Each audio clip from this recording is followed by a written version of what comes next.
Hello and welcome to this IsleVote21 online meeting for the Isle of Wight County Council seat of North Cowes.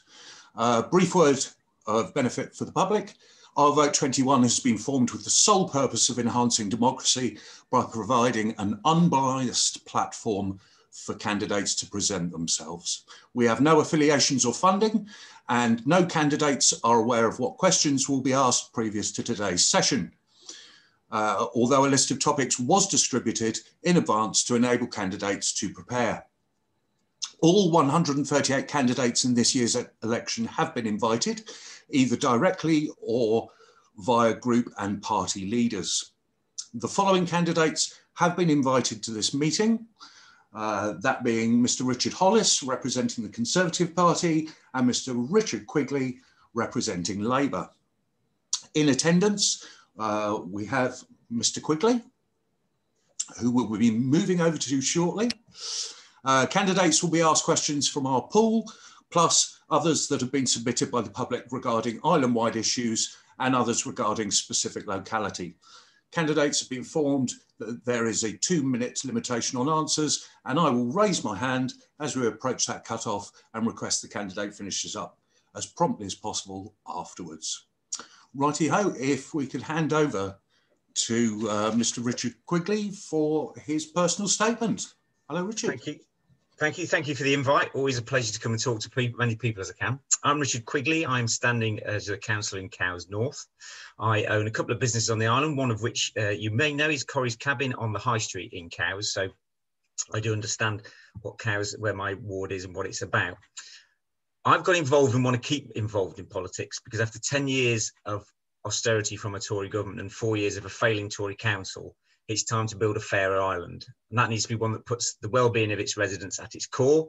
That's from education to housing, from parks to parking. You deserve better. Now, if you normally vote Conservative, you haven't got a chance to speak to Mr. Hollis today, unfortunately, but if you are unhappy with their performance, you've actually got a lot of choice where to put your vote this time.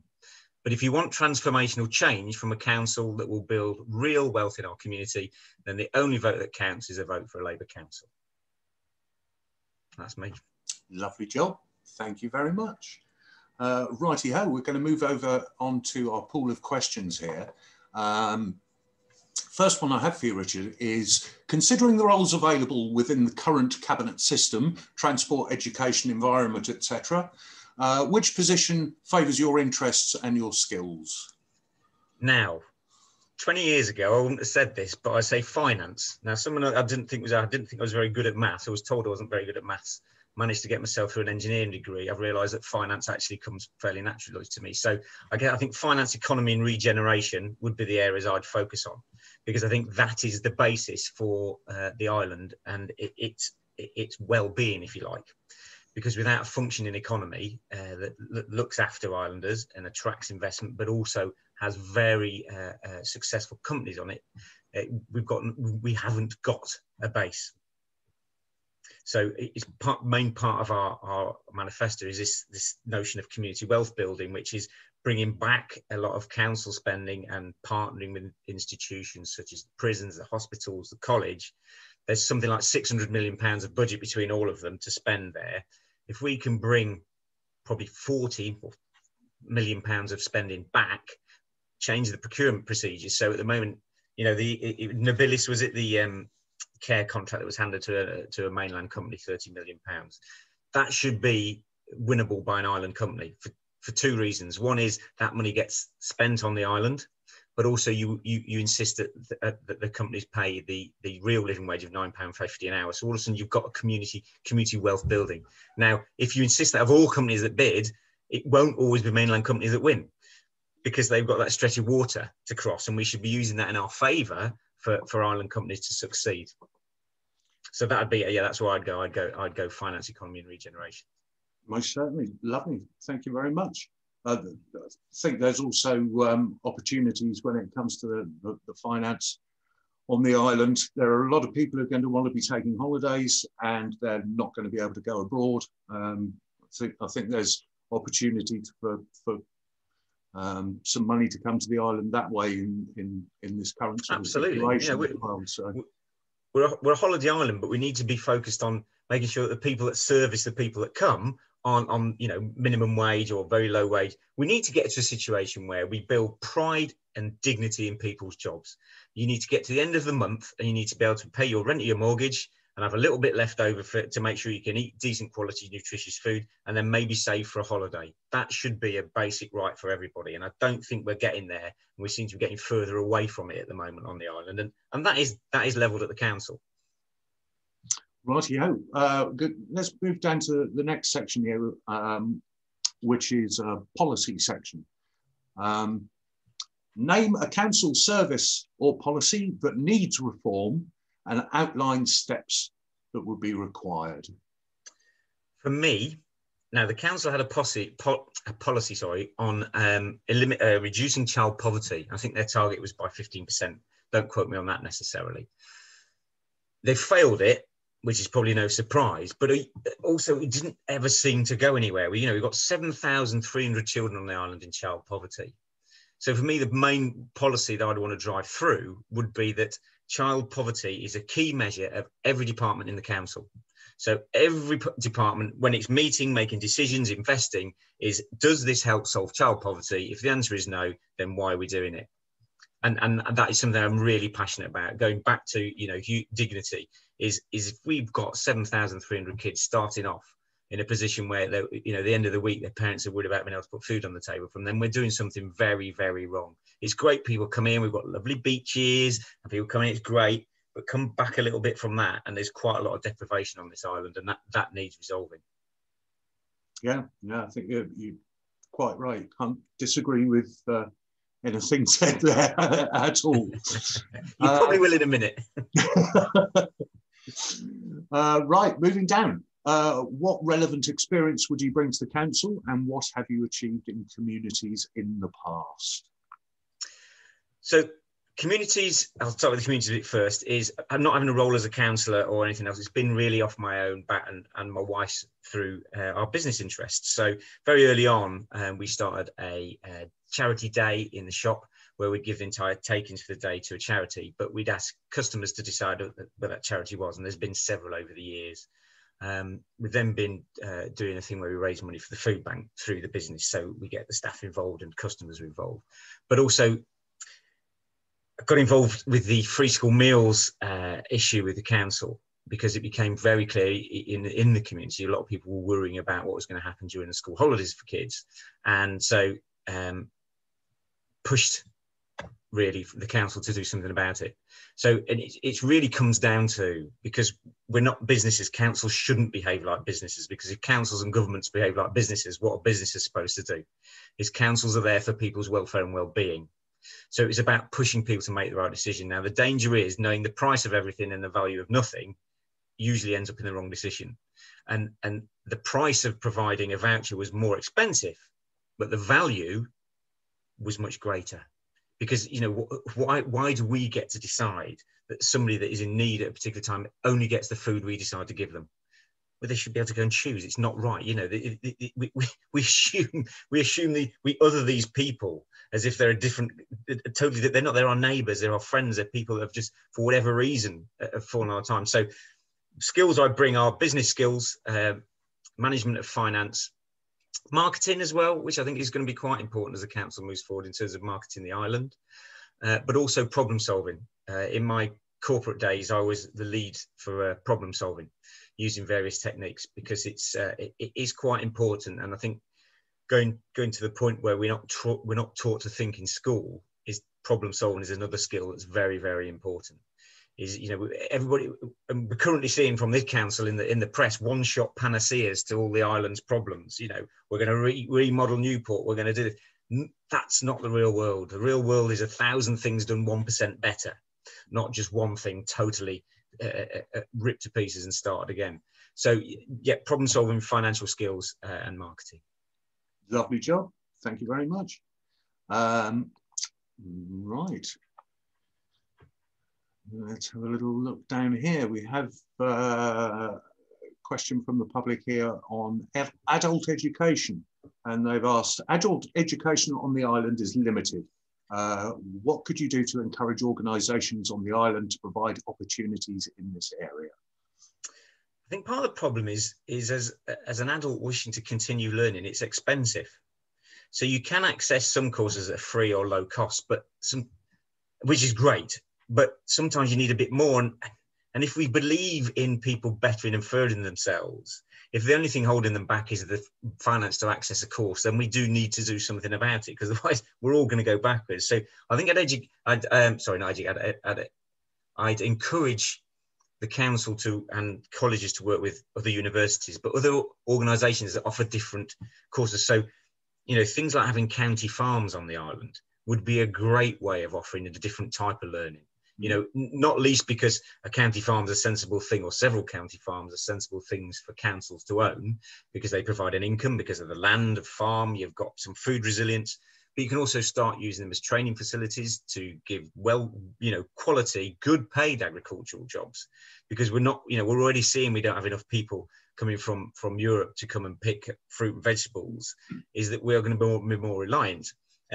Norfolk County Council, which is a Conservative council, owns thousands upon thousands of hectares of land, and it's helped them buoy themselves up against a lot of the effects of the pandemic because of the rental of farmland, because farmland and food production is essential. So I think we just need to look at other ways of developing adult education, because there's still this strange thing where we assume everybody needs to go to a highest level of education as they can to do well. Well, actually, look, some people need vocational training as well.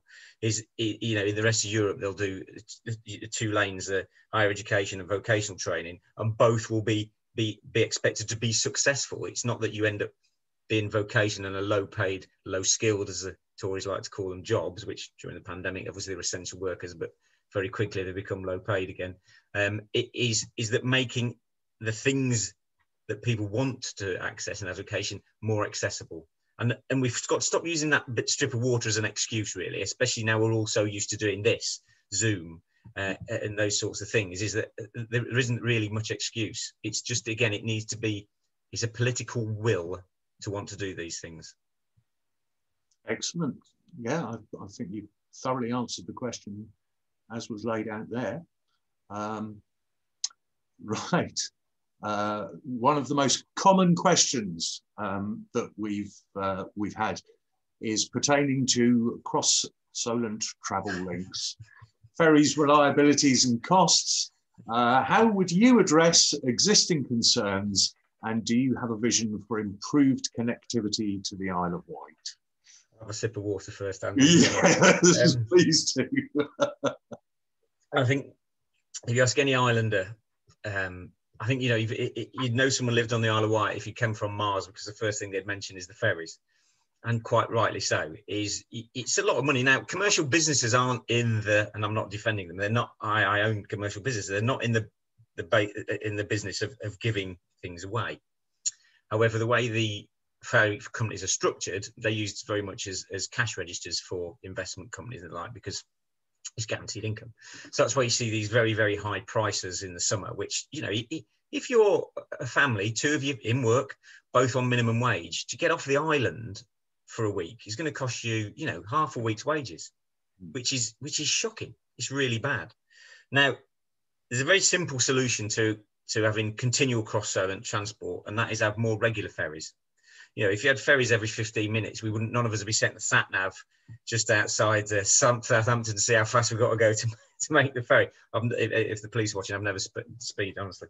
If they're running more regularly, now the argument will be, well, we can't afford to do that. So I think we start practically with service level agreements. Now, this is even something our MP Bob Seeley agrees with. Might say now, he even said in 2017 we should build more council houses. So we'll see what he remembers, he said. But more regular cross-Solent transport by the ferries solves the accessibility problem. The expense comes down to, really, I'm a Labour Party member and activist. Ideally, you'd want nationalised ferries in the same way the roads are accessible at all times. Now, we're a long way from that. There's no point in me banging that drum at the moment. But service level agreements around the frequency and the maximum cost for islanders should be something that should be easily achievable. because it wouldn't make sense for ferry companies to deny that action, because they don't want to make, I've met with the chief executive of Whitelink, and they don't want to make enemies of islanders. They don't, and they do some good things. I'll give them credit for that, but that doesn't help you if you can't afford to get off the island in the middle of the summer. So it does need addressing, and we have to start again at the bottom, at the beginning, and just plod our way through it to find a successful solution. And I'd love to be able to say, I know the answer and this is it. And tomorrow, or May the 7th, if we're in power, your ferry's going to go down to 40 quid. Yeah. But I think the electorate are a bit smarter than that, and they know it's going to take a bit of effort. But it's effort worth making. Yeah, definitely. I mean, as I say, it's the most common question that has come up when we ask the public what they'd like to be asking. So, and an eternal question. I'm sure that we'll be asking it in Isle votes to come. Yeah. Righty-ho, I just have one remaining question for you here today, and it's one that's being put to all the candidates across all of the meetings. And that is, knowing your local community as you do, what local issue would you like to address that you know is of concern to your residents? Well, yeah, which one? Crikey. Yeah. I mean, your top three are parking, dog mess, and antisocial behaviour. I think one that is, on a serious note, I'd like to address, because it would actually take a lot more effort than just involving the police, is drug use and drug abuse. It's very common across the whole island, and it stems from, we've all been kids. It stems from a bit of boredom, stems from a bit of experimentation, but the availability on the island of drugs is massive. So I think that is something that needs addressing. The problem we have is we have a limited police force, not just on the island, across the whole of Hampshire. Hampshire is the worst funded police force in the country, and I think we pay for a bit of that on the island. And I think antisocial behaviour and drugs would be number one. Parking number two, which we do have a plan for, but I won't bore you with that just now. And then we'd have to go on to dog mess. Lovely job. Well, that concludes the questions I have for you today, Richard. Very speedy. Is there anything else that you'd like to say in sort of closing statement? I think really for us, and I've enjoyed this, and you've sort of caught me in a lighter moment, because I think it's important people get to see, who's behind the glasses, as it were. But it is a serious business. The council over the next 4 years has a chance to reset the island. And rather than just knowing the price of everything, which the current administration seem to do, we need to understand the value of the actions the council takes. So community wealth building, I mentioned earlier, is about bringing investment back rather than just waiting for government money or outward investment to come in. And that, for me, is about building pride in the island. And I think pride for people to have in their jobs and their homes. These really should be basic rights. And that is our vision for the island. That's what we want. We want a fairer island for all, based on community wealth. I don't think anyone could argue with that. Well, I'm sure they could. I'm sure. This is going up on the internet. There is an argument for absolutely everything that's posted on the internet. But I don't think a fair argument could be made anyway. No. Right. Yeah. Well, it just reminds me to thank you for coming and joining us today, Richard. It's a pleasure. Thank you for the invite. And the very best of luck in the upcoming election to you. Thank you very much, Andy. You take care and have a good weekend.